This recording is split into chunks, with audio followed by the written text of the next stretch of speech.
This is the Business Storytelling Show with Christoph Trapp.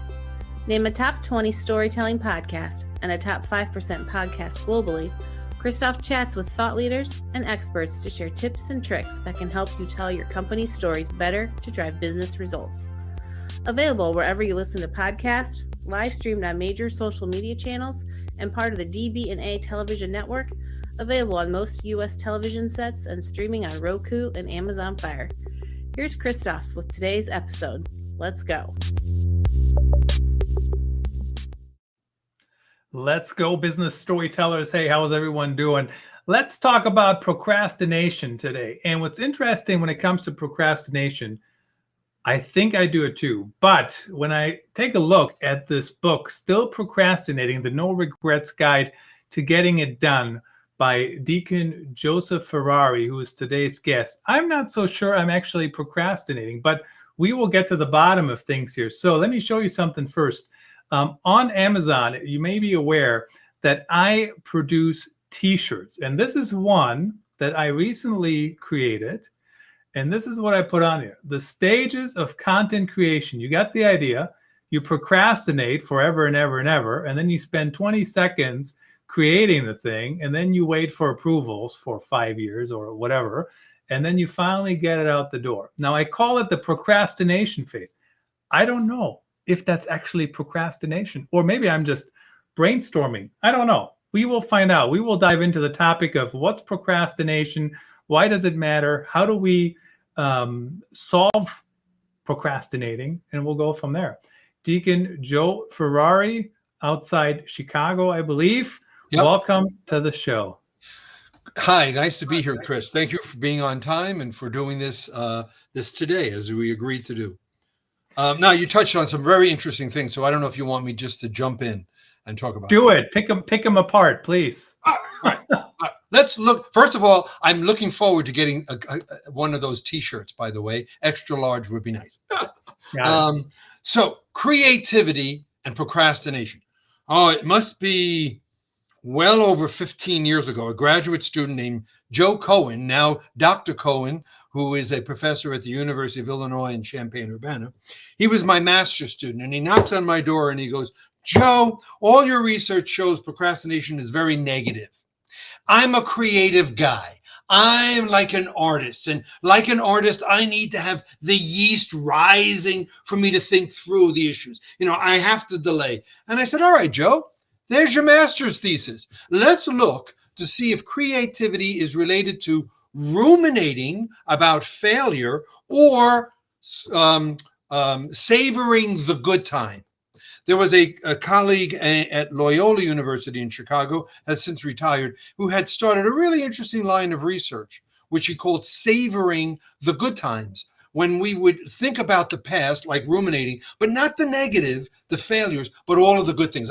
I like to call it the Barbara Streisand way we were effect. When we, think, oh, life was great. Long story short, guess what? Creativity was not related to this savoring of good things to happen. It was all about ruminating for failure. All right.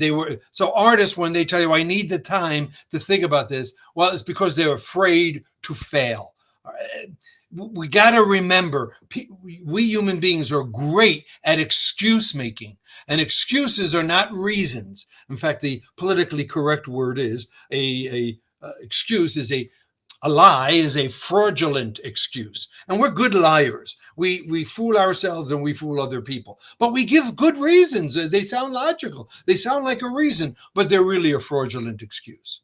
I've gotten really far ahead of myself, and I don't know if you're going to ask me, what is procrastination? What is it not? But I can just go on. But I really wanted to do that before you talk about that. So I have to look closely at the T-shirt and see. But I think this notion of creativity leads to, you have to procrastinate to produce. Wrong. Not true. The data don't support it. But people believe in myths all the time. Well, and so when Seth Godin was on the show, he, of course, published the latest book. Let's see, what was it called?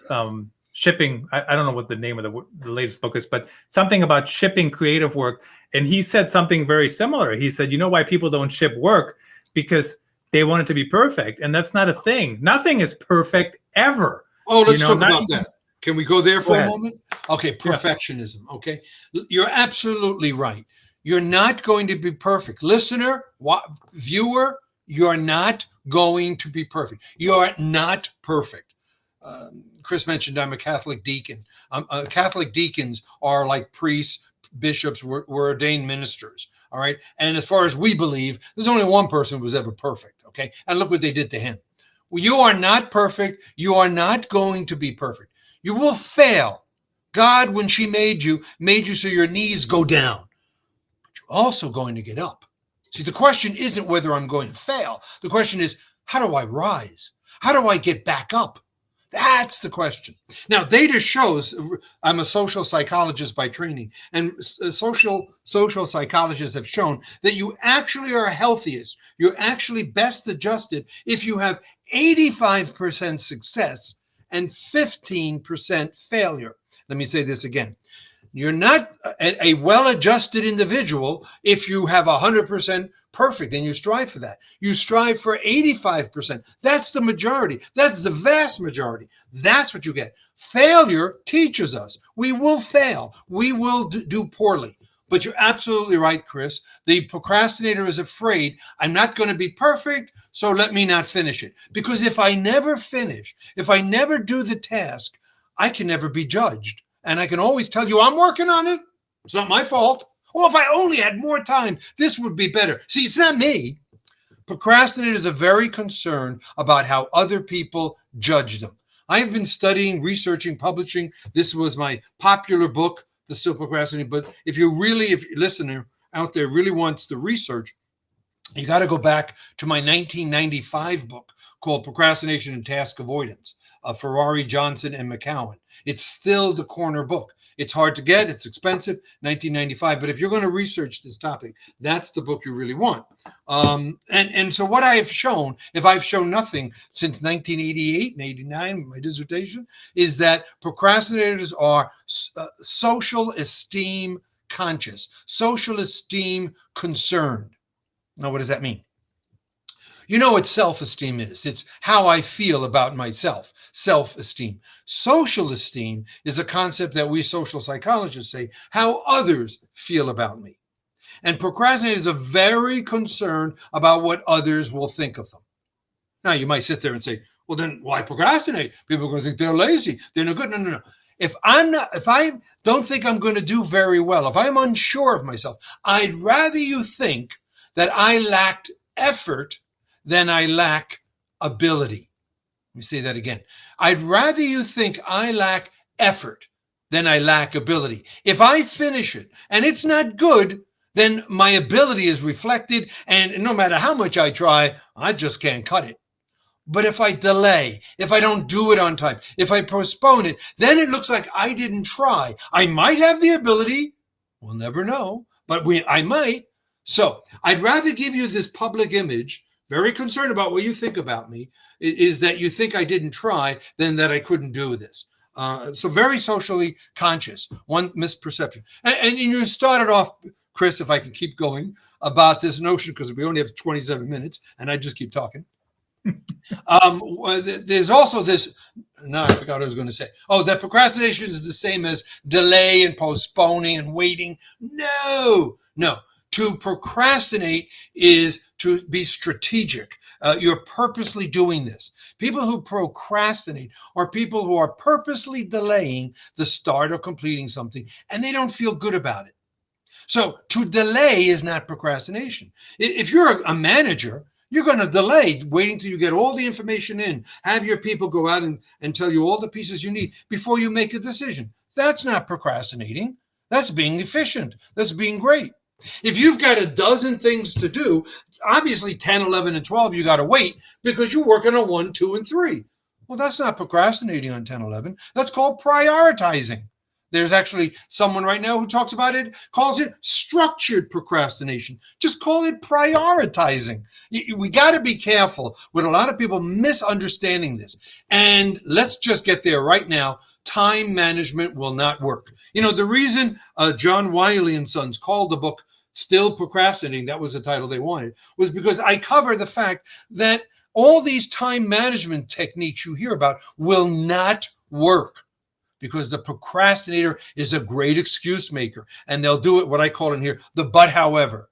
Oh, that was interesting, but for me, in my situation, that was nice. However, in my case, there's always a reason, logical people. We've got to start holding people responsible. And we've got to, as a culture, reward the early bird. We got to go back to that. Remember that old expression, the early bird gets the worm?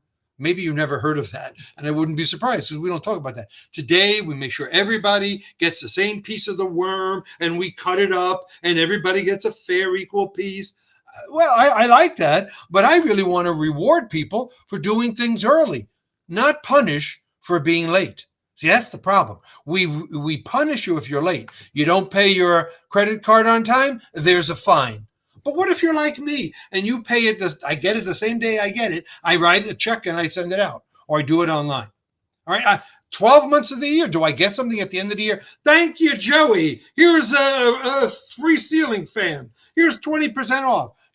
Take yourself out to dinner. No, I don't get anything. But if I'm late, whoa, in red, pay the bill. Christmas is a good time. Another good example, all right? People believe.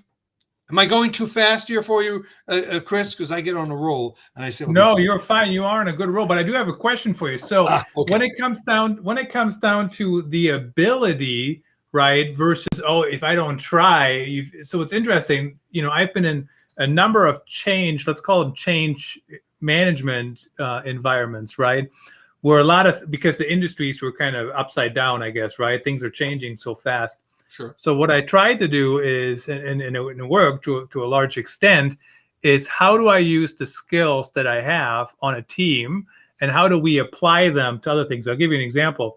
I grew up as a journalist. What I'm doing right now with you is so similar to what I used to do as a journalist. It's crazy. The only difference is that now we're live on the computers. And I'm still not getting paid for the interview. It's just like the real thing. When reporters interview me, they still don't pay me. So you're right. It's exactly the same. It's exactly like it. So, but what my point is, the skills, right, translate. So what I've always encouraged people on teams in those scenarios, I'm not necessarily looking for you to be perfect. I'm not even looking for you to get it on the first try. What I'm looking for is the initiative, the try, the journey. I'll give you an example. So far, everything on this stream has been perfect. I did one earlier. I mean, there's all kinds of things that are going wrong. You know what we do when something goes wrong on a live stream? We just go, oops, oops, oops, next. Keep moving. Does that help? Yes, we should always keep moving on. This is what people don't understand. Look at your head. Your head is not able to go all the way back. You can only go forward. We are designed to go forward. It's a lot harder to walk backwards than it is to walk forward. And so people don't understand that. They think I've got to succeed. And if I can't walk forward. I can't take that next step because it may not. And absolutely no. And that's why I said earlier, you got to expect you're going to fail in life. You're also going to succeed.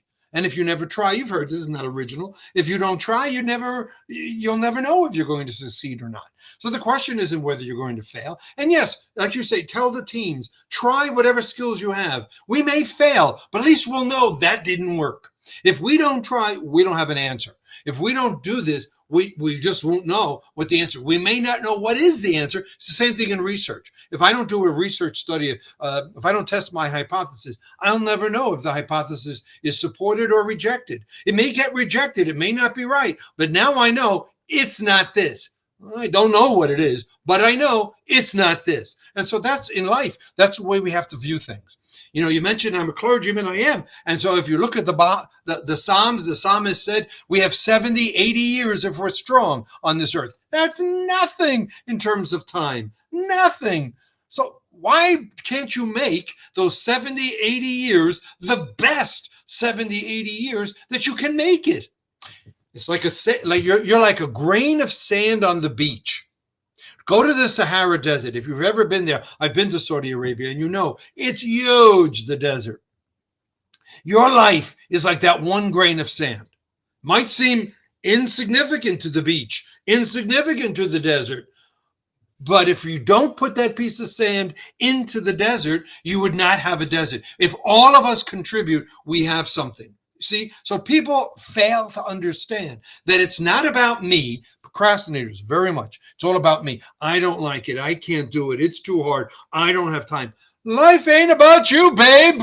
Life is about us. Life isn't about me. It's about we. And if you don't do your part, I can't do my part, and the next person can't do that. And they forget that. They see the big, you ever hear the expression, don't miss the forest for the trees? Meaning, don't miss the big picture because you get caught up with the individual trees. That's not the procrastinator's problem. They see the forest and say, oh my God, holy cow, look at this big job. I'm never going to do this. I'm just going to wait. Let me wait and delay. Let me postpone this. Holy cow. No, I have to tell them, you cut down one tree. You can't cut a tree? Give me 3 branches. Can't do 3 branches? I'll take a handful of leaves because a body in motion stays in motion, said the commercial, right? So you got to do this. You've got to start. Absolutely. So as you would tell your team, let's start and try. We may not get the answer. We may learn what it's not, but at least we'll have done this attempt and we'll have tried that. If we don't try, we'll never know. Lots of points here to say, and we only have 27 minutes. So you mentioned perfectionism. Well, I talked about that. Perfectionism happens for both procrastinators and non-procrastinators. One of my earlier studies, there's a chapter in here on perfectionism and procrastination. And one of the issues where I was interested is there a difference? And the answer is yeah. For the non-procrastinator, listen carefully, and you can replay this if you miss what I say. For the non-procrastinator, perfectionism is motivated by getting ahead. For the procrastinator, perfectionism is motivated by getting along. In other words, the non-procrastinator wants to do the best product they can. Right? The procrastinator might tell themselves that, but that's not their real motive. They're motivated by, I want the best product. I want to get ahead. The procrastinator is perfectionist because I want you to like me. See, I'm working hard. Don't you see? I'm trying. So you better like me. That's what they want you to. They're so concerned about their image. Now, let me just, before you cut in with another question, let me back up and do 2 things. All right. Everybody procrastinates, but not everybody is a procrastinator. Say that again. Everybody puts off something, procrastinates, but not everybody is a procrastinator. So if you're watching this now that you've heard me rambling all over the place and Chris trying to keep me on target here, you might be saying, well, I don't know, am I procrastinator or not? You're right. If you delay a task, if there's something you don't like to do, that doesn't make you a procrastinator. It means you procrastinate on that task. College students might delay studying, reading, writing a term paper. But if there's a free keg of beer in the dorm, they're there. If Lady Gaga, I don't know who's popular, Lizzo gives a free concert to the first 50 people, they're there. Then they're not procrastinators. They procrastinate. See, academic procrastination is different. I don't like cutting the grass. I finally did it today. Anybody who knows me would never call me a procrastinator. But I procrastinate on cutting the grass and trimming my bushes because I just don't like doing that. All right? I just did them today. All right? So am I a procrastinator? No. The point is 20% of adult men and women, there's no sex difference. Men and women are chronic procrastinators. That means they do it at home, at school, at work, in relationships. They will RSVP late. They will miss sporting events because they never got the tickets or concerts because they didn't do that. They will postpone doctor's appointments. They'll wait till the gauge goes on E before they get more gas, or the third bill comes before they pay it. This is their lifestyle. 20%. That's all you're thinking? That's all, Dr. Ferrari? No, that's higher than depression, phobia, panic attacks, alcoholism, substance abuse. And all of those are serious problems. Yeah. And you've got this other thing that's even higher, and that has more implications. We only have a few minutes. I can't go through all the health implications and all the other kinds of things, but you can read some of them in these resources. And this is just not a Western U.S. phenomenon. Because I've been invited in all these 30, 40 years to give talks internationally. I'm a motivational speaker on the topic, if you're interested. And so I've gone through and I have found that this 20% is in the US, Canada, Spain, Peru, Venezuela, Australia, Italy, Poland, Austria, Turkey, Ireland, Israel, Saudi Arabia. A recent graduate student found it in Japan, South Korea. 20%. Don't know about Africa.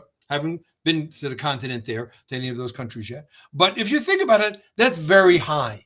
That's 1 in 5. And yet we make this funny. And yet we say jokes about it. And yet we trivialize it. And I can't tell you how many times people get angry at me and they say, oh, Deacon Joe, you think procrastination is worse than depression? No, I think it's different. But I don't think procrastination is less impactful than depression. Different kinds of things. So I think we really need to understand. And that's why the book is called Still Procrastinating, because people have trivialized it. And we're still procrastinating. It hasn't happened more. Another myth that you hear is people procrastinate more than they did in the past. That's not true. My first prevalence study published in 95, 96, and I found 20%. We still find it now too. So we aren't doing it more now. Can I go through the 3 myths that people have, or do you want to ask a question? Do it. Keep going. One myth that people have is technology today makes it easier to procrastinate. It's, we have all this technology, and all this technology makes procrastination easy. I'll answer that one by a story. In 2006, a news reporter from Connecticut calls me and says, Dr. Ferrari, what do you think about the snooze button on alarm clocks? And I'm thinking, nothing. He goes, because the snooze button was first available in 1956, and it's 50 years old. And that's the first technology for procrastination. You press the button, you gain 9 more minutes. Press the button, you get another 9 minutes. This guy's very interesting. Technology back in 56. And then I started thinking about it.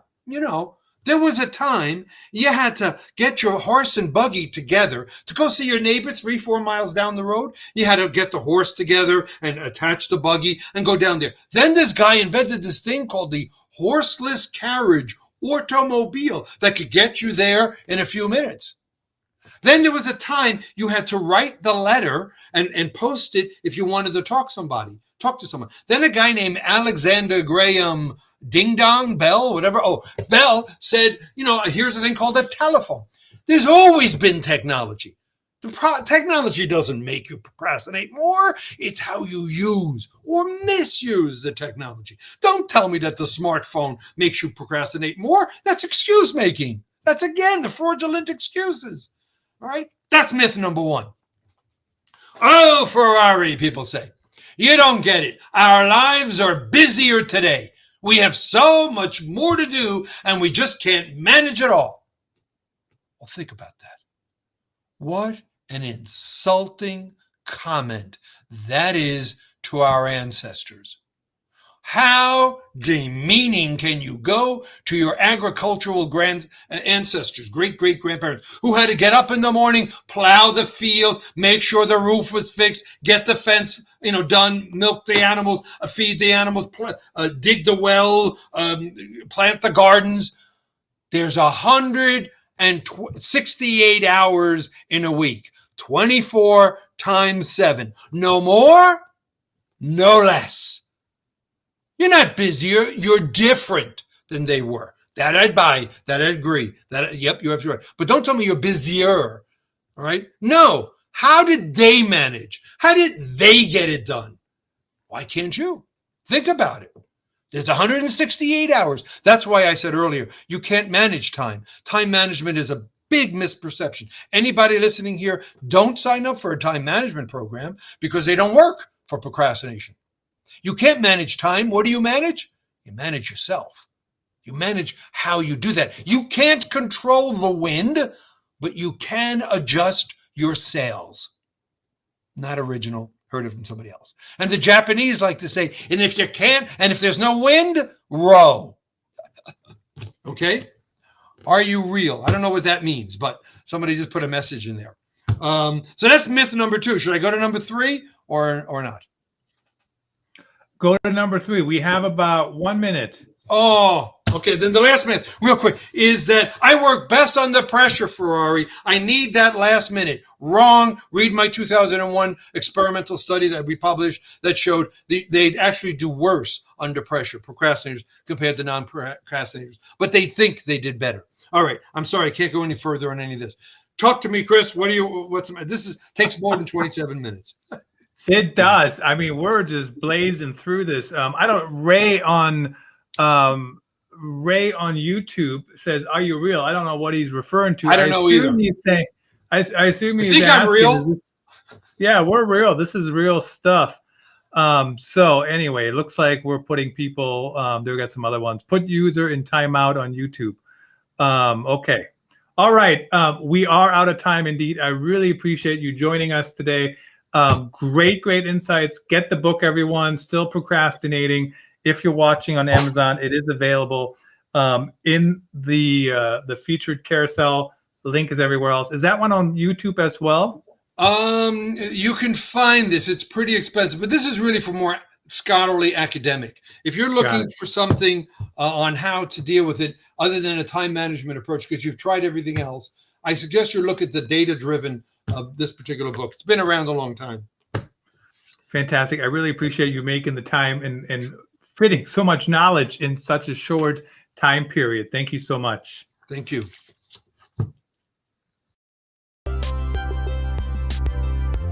That's a wrap. Thanks for tuning in. Please rate and review our show on your favorite podcast channels. And don't forget to share this episode with your networks. We appreciate you. Until next time, let the best stories win.